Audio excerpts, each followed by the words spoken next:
When I first came to Kenya, I was with volunteers, and they were addressing FGM on the market. When they released that law, they were addressing it to the people. They were reading the law out to the people, and in that moment I realized that's not the way how you approach a community.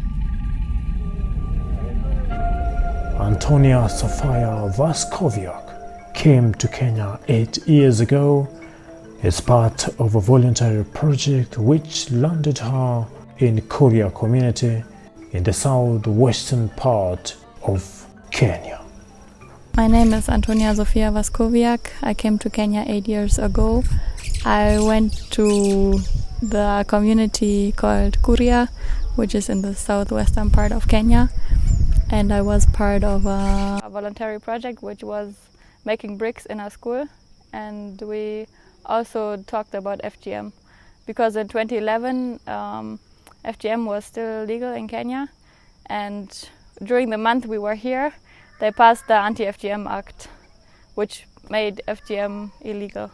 I think the moment that made me come back to Kenya was a conversation with a girl. She came and she told me that she's preparing to be cut the next cutting season, and I was really shocked, and I was just asking her why she wants to do that, and she told me she doesn't have a choice. Her parents are her mother and her grandmother are forcing her, and she has to do it. But also she was also saying, I don't have another choice because I'm not going to find a husband.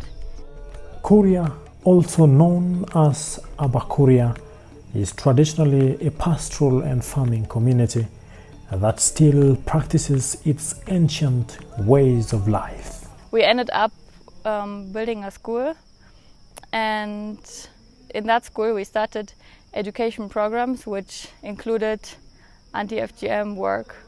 So we were talking with the students, and also we started talking to the parents, and when those projects were growing, I decided to open the organization Zinduka in Germany. So that's why I decided to start the organization. Antonia advocates against female genital mutilation and fights for girls to go to school. But then there is the darker heart to this story. It was very difficult to talk about FGM on the street and to address people in public. And now that's something which is very common and which has changed a lot of minds.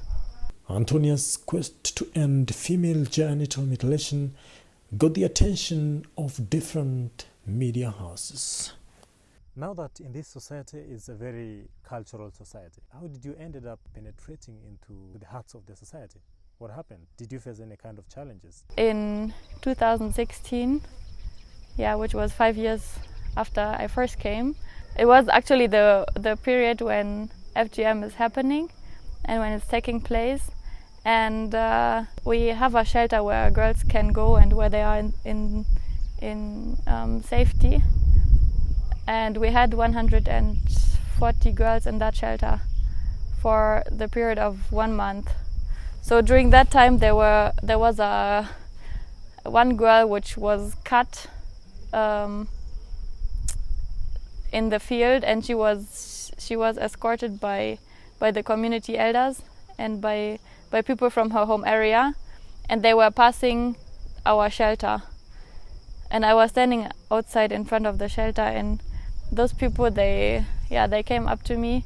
They were threatening me, and they told me that they want us to release, because they know I am in charge of this camp. They want us to release the girls because they are supposed to be cut. The locals couldn't shy off from sharing their opinions on Antonia's magnanimous contribution in this community. We majorly discussed on FGM, poverty, which affects Koreans here in our community. And most of it we are looking at how can FGM affect children or else girls who undergo it in our community. Yani, tunafurahia sana wamama wa Kuria. Tulipowaona tulifurahiwa sana mioyoni mwetu.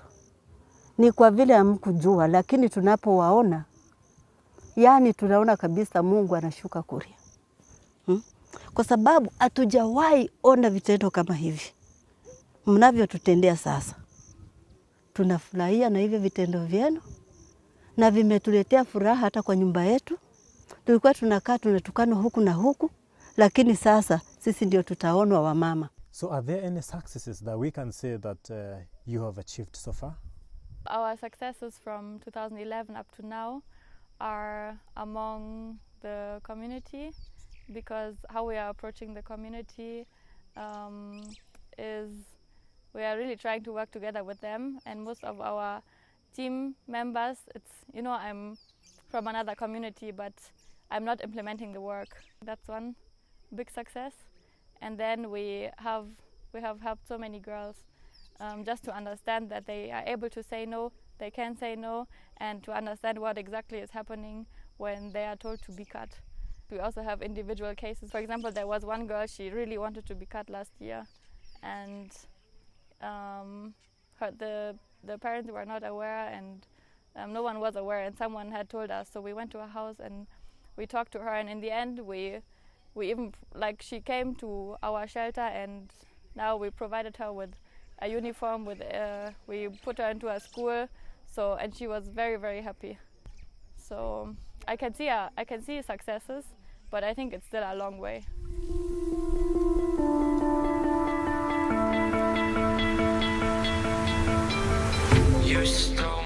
Now I'm a student here in Daystar University.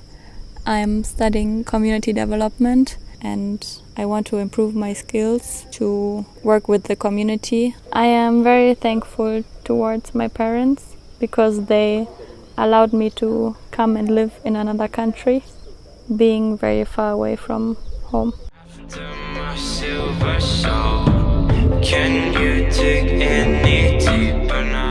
The percentage of cut girls among the Kurian tribe has been reduced by 12%, from 96% to 84% as of 2016, according to Zinduka's website.